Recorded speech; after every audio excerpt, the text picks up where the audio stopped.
Hey everybody, welcome back to Promised Land Living. It's so great to see you again. I'm so glad you're joining us for this journey in our life. And I tell you, God loves you and so do we.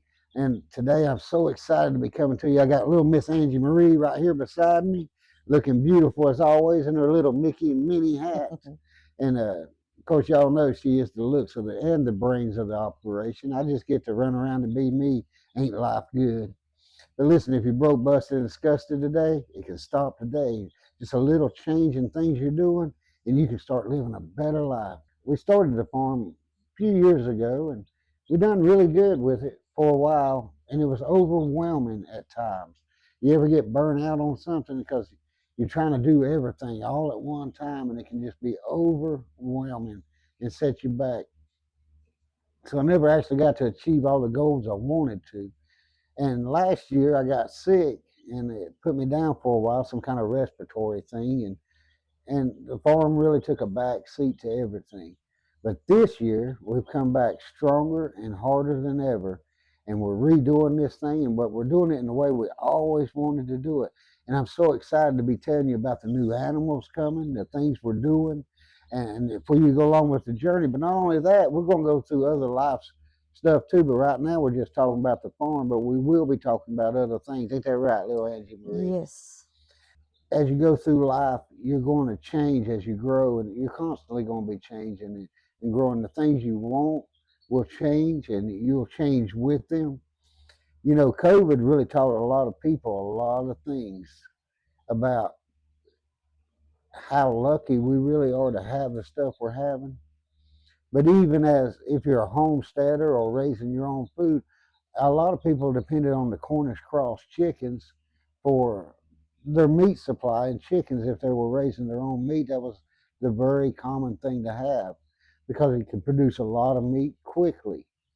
And if you wanted to layer eggs, then you'd raise layer chickens Mhm. who primarily laid eggs. You could eat them, but they're usually tough by the time they got old enough. So I wanted a bird that would meet all categories, grow out fast, get a good meaty size quickly, and be a good egg layer, and you could reproduce Mhm. right here in house. And so me and Angie Marie, we chose the American breast, or Breeze, as some people call it. They grow out and ready to process in 16 weeks. They're laying eggs in 18, 19 weeks.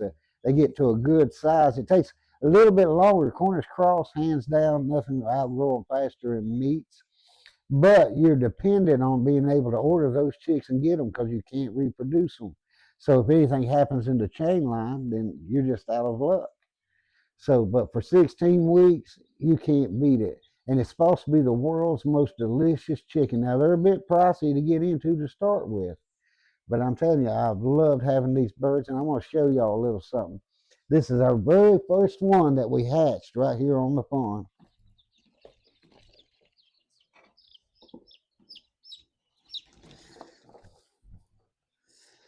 Let's see if I can get in there with him, Louise. This is our very first American breast chick Mhm. hatched right here on the farm. The first of many. Now, of course, I'm going to have Louise show you. We have a nice flock out there getting started. We have a lot of grow outs that are just coming online. We're really excited about that. But my first ones were older ones that we were able to get some hens out of Virginia and a couple roosters out of Mississippi. Mhm. They sent us the roosters through the mail, but we just drove to the Virginia line and met the lady. She met us halfway Right. when we got the hens, but they were older. So I set 22 eggs, not knowing how good these roosters were, and just hoping to get some. But out of 22, we got one chick, Mhm. and I thank God for it. Something's better than That's nothing. right. I mean, we jumped ahead, and after you order some of them chicks, you'd be praising God too for just one, because they are quite pricey. Mhm. But they're supposed to be the world's most delicious chicken. I don't know if it is or not, but I guarantee you it tastes like chicken, and I like chicken, so we're going to find out if it's even better than the best chicken I ever had. Then hey, it's going to be a win-win. But for years, we call them the American breast because they're actually a French bird that the French had trademarked, and so you couldn't get them. They've been around for hundreds of years, but mostly just like royalty or the elites eat it because, like I said, it's a very expensive bird. Like only 1 million of them a year go into the sale market out of all the people of the world. So there's not a great chance you're going to get one. But thank God He has made a way for us to have them here on the Promised Land. They are doing good. We're super excited to go on this new journey with them.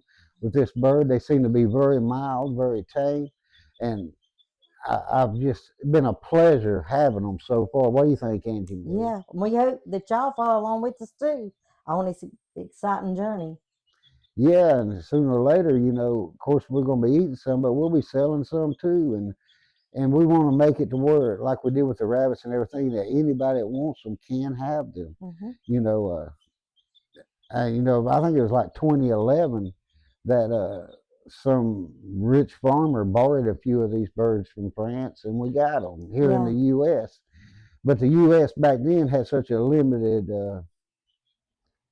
population of them because they only had a few birds. They've had some more brought in since, so they had a lot of issues with rehatching over inbreeding issues with bad legs and different things. So it wasn't easy to raise them back then in 2011, but now they've got in a few more different strands of this breed, and they're making some good breeds. And we've ordered and have got after growing out some of the North Star ones, and I tell you they're super Top notch impressive. birds.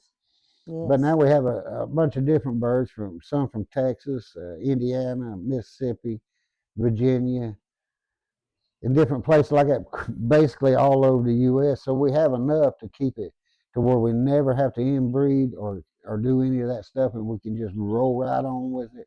And now we got some that are big and some are smaller, a little smaller.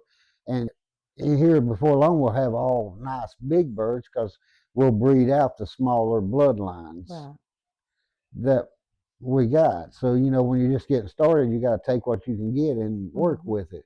Something's always better than nothing, but what an honor to have these birds. And we're going to have Luis go and take some pictures of them. And now these birds are actually really good for homesteading because I can't do it Mm-hmm. here on the farm because I have certain neighbors that complain. So my birds cannot Free be free range. ranging, but they are excellent free rangers, Yes. and they actually do very good at free ranging. And they lay around 250 eggs a year per bird, and they grow out to, like I said, a good processing size. In about 16 weeks, they're ready to go. So much faster than the average bird that takes 6 to 9 months to grow out to processing Mm-hmm. size. So I tell you, I think it's just going to be a win-win. But here on the farm, we do it in a couple of different ways, and you're going to see some of it's sort of like free ranging, but not. But some of them are kept in chicken tractors that are moved around regularly, where they have fresh grass and things where they get the bugs and stuff they want. While others, our breeders and our grow outs, primarily stay in solid Mm-hmm. coops. But we have to have it that way, like I said, for the neighbors and a predator issue Yeah. because we have predators that wipe us out. I Right. just saw that report the other day or heard from that guy said he had bought 100 American breast chicks at $20 a chick. Mm. That's like $2,000. Yeah. He got 100 of them. They grew out good, and then foxes came in and wiped him out. He's got Down to 4 4. Yeah. left.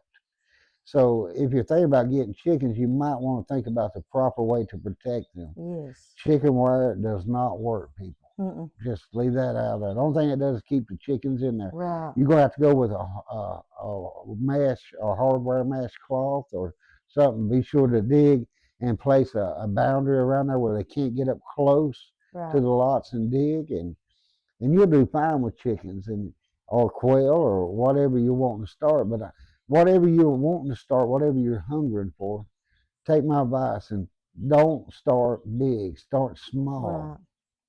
and don't start with a whole lot of stuff. Mm-hmm. Start with one thing and get good at it. Be that man.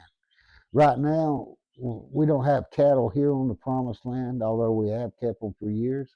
We don't have the pigs here on the Promised Land, No. although we ain't kept them for years. We went back to the basics this year.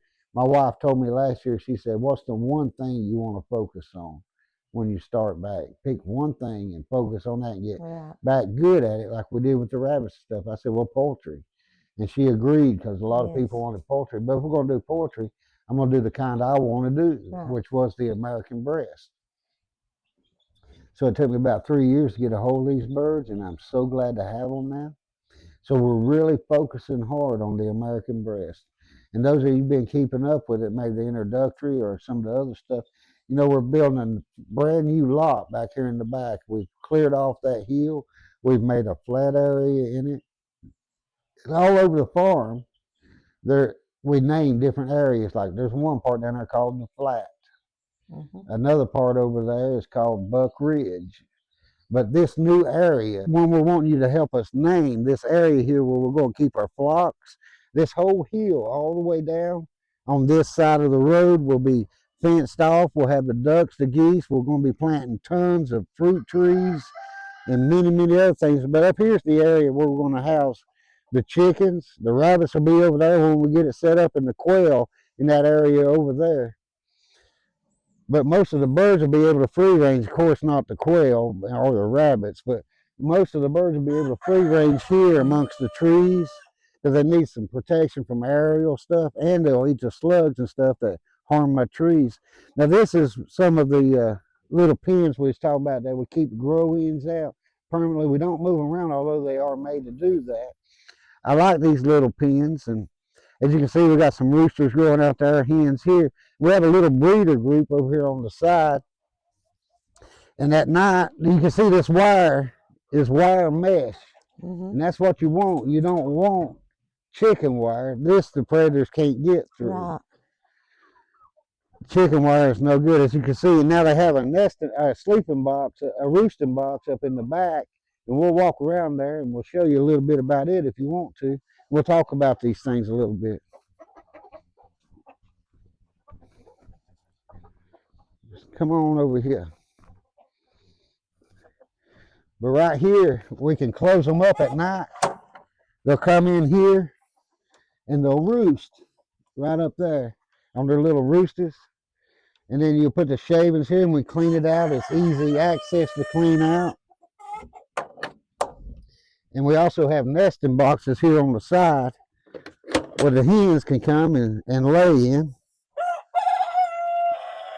You get those beautiful eggs out of there every day. Eat them up, 3 nesting boxes. And this way the predators can't get to them. They're closed up every day. All it has is one little hole they go through, but every night we close it up. Eventually we'll be, thank you, you just had to get on there, didn't you? But you just had to, one little hole to go through to go in and out, to walk up and down or whatever, but we just close that up at night and they're protected in here from all predators. But I tell you, he's determined to be a movie star. He's wanting to hog it off. But I'm the chief crower around here, boy. You might be on your way to freezer camp to keep it up. But we're going to fence in this whole area, and they're going to be able to free range here and be able, they'll come back in here and sleep every day because they're used to it after they come out in free range. And as we expand, we'll get more, and we had to even move into some of the pasture areas in different places. But hey, that's just where we are, and I hope you keep coming along for the journey and let your life be changed day by day. I don't know what your dreams are, but I know you can have them, you can do them, you can achieve them. That's a long time to have these birds, and I thank God for them. We love you, and God bless you. Until next time. Wait, on that note, don't forget to look and see what you have on store. You may be able to use something that you have on hand to recycle through and use what you already have. I always check on it, that's for sure. So we want you to help us name this little section we're building. I'm hoping it looks something like the Garden of Eden when I'm done with it. And you'll just be able to walk through and pick fruit or whatever anytime you want to. Or grab a chicken nugget for lunch. It doesn't matter. Whatever, you know. So I hope you come along with this journey as we build this new section, as we go through it. God bless y'all till the next time.